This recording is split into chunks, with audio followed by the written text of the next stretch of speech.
Entre paixão e gols, a era Garrincha no Flamengo, de 1968 a 1969.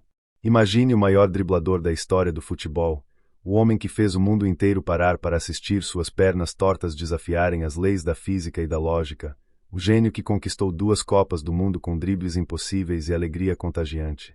Agora imagine esse mito, já no final de sua carreira gloriosa, vestindo pela primeira vez o manto sagrado do Flamengo, realizando um sonho antigo e emocionando uma nação inteira que finalmente via seu herói nacional com as cores rubro-negras. Esse momento mágico aconteceu, e o protagonista foi Manuel Francisco dos Santos, o eterno Garrincha, a alegria do povo. Entre 1968 e 1969, apenas 2 anos que pareceram uma eternidade de emoção e saudade, ele escreveu um capítulo breve mas inesquecível na história do Flamengo. Esta é a história do maior craque popular do futebol brasileiro, o menino de pau grande que conquistou o mundo e, no crepúsculo de sua carreira, finalmente vestiu a camisa do clube mais amado do Brasil. Nascido em 28 de outubro de 1933, em Pau Grande, distrito de Magé, estado do Rio de Janeiro, Manuel Francisco dos Santos veio ao mundo com as pernas tortas, uma deformidade congênita que os médicos diziam que o impediria de andar normalmente. Mas aquele menino provaria que limitações físicas não determinam destinos, que vontade e talento podem superar qualquer adversidade. Cresceu na simplicidade absoluta de um vilarejo operário, onde a fábrica têxtil local era o único emprego e o futebol a única diversão. Foi ali, naquelas peladas sem glamour, que nasceu o maior driblador que o mundo já viu. O apelido Garrincha tem origem incerta, mas a versão mais aceita é que vem de um passarinho pequeno e ágil comum na região de Pau Grande. Era um apelido perfeito, assim como o pássaro, Garrincha era pequeno, ágil, imprevisível em seus movimentos. Mas havia algo mais profundo naquele apelido, uma doçura, uma simplicidade que refletia perfeitamente sua personalidade fora de campo. Garrincha nunca perdeu sua essência humilde, nunca deixou a fama subir a cabeça, permaneceu sempre o menino simples de Pau Grande mesmo sendo aclamado no mundo inteiro.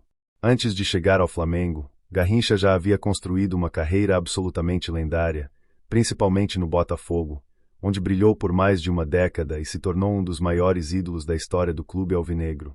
Mas mais importante ainda, Garrincha foi fundamental nas conquistas das Copas do Mundo de 1958 e especialmente de 1962, quando praticamente sozinho carregou o Brasil ao bicampeonato mundial após a lesão de Pelé. Ele era patrimônio nacional, herói popular, o jogador que representava o futebol brasileiro em sua forma mais pura e mágica. Quando o Flamengo contratou Garrincha em 1968, aos 34 anos, o contexto era delicado. Garrincha não era mais aquele jovem explosivo que driblava o mundo inteiro, o tempo e os excessos da vida haviam cobrado seu preço em joelhos já naturalmente problemáticos pelas pernas tortas. Ele chegava ao Flamengo já no crepúsculo de sua carreira, depois de passagens menos brilhantes por outros clubes. Mas para a torcida rubro-negra, nada disso importava. Era Garrincha, o maior ídolo popular do futebol brasileiro, finalmente vestindo o manto sagrado. A chegada de Garrincha ao Flamengo foi um evento de proporções épicas. O Maracanã lotou para sua apresentação. Multidões queriam apenas estar perto do maior craque popular do Brasil. Havia uma emoção palpável no ar, uma mistura de alegria por finalmente tê-lo no Flamengo e melancolia por saber que era o Garrincha do fim de carreira, não o Garrincha do auge. Mas a nação rubro-negra não ligava, apenas queria vê-lo com aquela camisa, realizar o sonho antigo de ter o maior driblador do mundo defendendo suas cores. A estreia de Garrincha pelo Flamengo foi carregada de simbolismo e emoção. Quando ele entrou em campo no Maracanã vestindo o manto sagrado, a ovação foi ensurdecedora, homens choravam abertamente nas arquibancadas, famílias inteiras se emocionavam ao testemunhar aquele momento histórico. Garrincha estava visivelmente emocionado também, realizando um sonho que muitos diziam que ele sempre teve, jogar pelo Flamengo, o clube da maior torcida do Brasil. O que tornava aquela fase de Garrincha no Flamengo tão especial e ao mesmo tempo tão melancólica era exatamente o contraste entre o que ele ainda era e o que ele havia sido.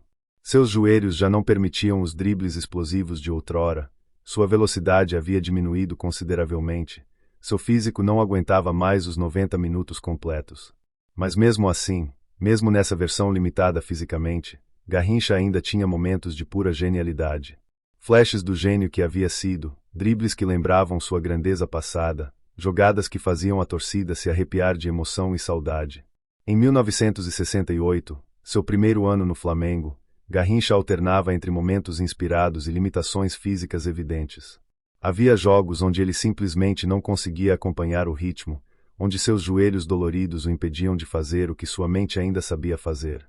Mas havia também aqueles momentos mágicos, quando ele recebia a bola e, por alguns segundos, voltava a ser o Garrincha de sempre, driblando com aquela facilidade desconcertante, arrancando aplausos mesmo de torcedores adversários.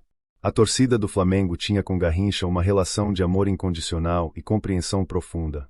Todos sabiam que não era mais o Garrincha bicampeão mundial, todos viam suas limitações físicas evidentes. Mas ninguém cobrava, ninguém vaiava, ninguém criticava.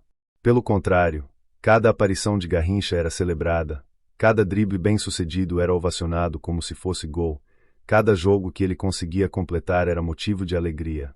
A nação apenas queria vê-lo feliz, vê-lo jogando, vê-lo com aquela camisa. A imprensa carioca cobria a passagem de Garrincha pelo Flamengo com uma mistura de reverência e melancolia. Jornalistas escreviam textos emocionados sobre ver o maior craque popular do Brasil vestindo o manto sagrado, mas também não podiam esconder a tristeza de testemunhar o declínio físico de alguém que havia sido tão extraordinário. Eram crônicas carregadas de saudade, de memórias de um Garrincha que havia feito o mundo inteiro parar para assistir seus dribles mágicos. O que poucos sabem é que Garrincha enfrentava batalhas pessoais imensas naquela época. Problemas com alcoolismo, dificuldades financeiras apesar da fama, relacionamentos conturbados, tudo isso pesava sobre seus ombros já cansados. O Flamengo e sua torcida foram, de certa forma, um refúgio para ele, um lugar onde ainda era amado incondicionalmente, onde não era julgado por seus problemas pessoais mas celebrado pelo que representava e pelo que havia sido. A relação de Garrincha com os companheiros mais jovens no Flamengo era de respeito absoluto. Os jovens jogadores tinham consciência de que estavam jogando ao lado de uma lenda viva, de alguém que havia conquistado o mundo com seu talento. Ouviam suas histórias com fascínio, observavam seus movimentos mesmo limitados tentando aprender algo, tratavam-no com a reverência que um mestre merece. Garrincha, por sua vez, mantinha sua humildade característica, nunca se colocando acima dos outros apesar de sua história gloriosa. Em 1969, o último ano de Garrincha no Flamengo e praticamente o último de sua carreira profissional, o declínio físico ficou ainda mais evidente. Suas aparições foram se tornando mais raras, seus minutos em campo mais limitados. Era doloroso para todos que o amavam assistir aquele processo, ver o maior driblador da história sendo derrotado não por marcadores mas pelo tempo impiedoso e pelos joelhos que simplesmente não aguentavam mais. A despedida de Garrincha do Flamengo foi carregada de emoção profunda. Todos sabiam que não era apenas a despedida do clube, mas praticamente a despedida dos gramados. O maior craque popular do futebol brasileiro estava encerrando sua jornada, e fazia isso vestindo o manto sagrado. Quando ele saiu de campo pela última vez como jogador profissional, o Maracanã inteiro se levantou para aplaudir, para agradecer, para se despedir de um gênio que havia dado tanta alegria ao futebol brasileiro. O legado de Garrincha no Flamengo vai muito além dos números ou dos resultados dentro de campo. Ele representou a realização de um sonho, tanto dele quanto da torcida. Foi o encontro entre o maior clube em número de torcedores e o maior ídolo popular do futebol brasileiro. Foi breve, foi melancólico pela consciência do declínio, mas foi também mágico pela emoção de finalmente ver aquela união que muitos desejavam há tanto tempo. Quando se fala da passagem de Garrincha pelo Flamengo, é impossível não sentir uma mistura de alegria e tristeza. Alegria porque ele finalmente vestiu aquela camisa, porque a nação rubro-negra pôde chamá-lo de seu, porque aquele momento histórico aconteceu. Tristeza porque foi no fim, quando seu corpo já não permitia que mostrasse todo o gênio que tinha sido, quando seus joelhos doloridos limitavam os dribles que sua mente ainda sabia fazer. A era Garrincha no Flamengo, entre 1968 e 1969, representa 2 anos de emoção pura. Foi quando o maior driblador da história finalmente vestiu o manto sagrado, quando a maior torcida do Brasil finalmente pôde chamar de seu o maior ídolo popular do futebol nacional. Foi breve, foi no crepúsculo de uma carreira gloriosa, mas foi profundamente significativo para todos os envolvidos. O futebol brasileiro deve tudo a Garrincha. Ele não apenas ajudou a conquistar 2 Copas do Mundo, ele mostrou ao mundo a magia do futebol brasileiro, a alegria de jogar, a arte do drible. Com suas pernas tortas que desafiavam a medicina e a lógica, ele criou momentos de pura magia que permanecerão eternos na memória do esporte. Garrincha foi mais que um jogador, foi um fenômeno cultural, um símbolo de superação, um artista cujo palco era o campo de futebol. Hoje, décadas após sua morte prematura em 1983, o nome de Garrincha continua sendo pronunciado com reverência absoluta. Para os mais velhos que tiveram o privilégio de vê-lo jogar, ele é memória viva de uma época dourada do futebol brasileiro. Para os mais jovens, é lenda mítica, o driblador impossível cujas façanhas parecem exageradas mas eram absolutamente reais. E para a torcida do Flamengo, há o orgulho especial de ter tido, mesmo que brevemente, o maior craque popular do Brasil vestindo seu manto sagrado. A história do Flamengo é construída sobre ídolos de todas as épocas e estilos. Garrincha ocupa um lugar especialíssimo nessa história, não pelos títulos que conquistou pelo clube ou pelos gols que marcou, mas pelo significado simbólico de sua presença. Foi o encontro de duas paixões nacionais, o clube mais amado e o jogador mais popular. Foi o fechamento de um círculo, a realização de um sonho compartilhado por milhões. Entre dribles que desafiavam a física e joelhos que doíam a cada passo, entre genialidade ainda presente e corpo que já não obedecia, entre ser lenda viva e homem fragilizado, entre realizar sonhos e enfrentar realidades duras, entre alegria nas arquibancadas e melancolia pela consciência do fim, está a era Garrincha no Flamengo. 2 anos breves que provaram que alguns momentos transcendem resultados esportivos, que certas uniões valem pela emoção que proporcionam independentemente de conquistas materiais.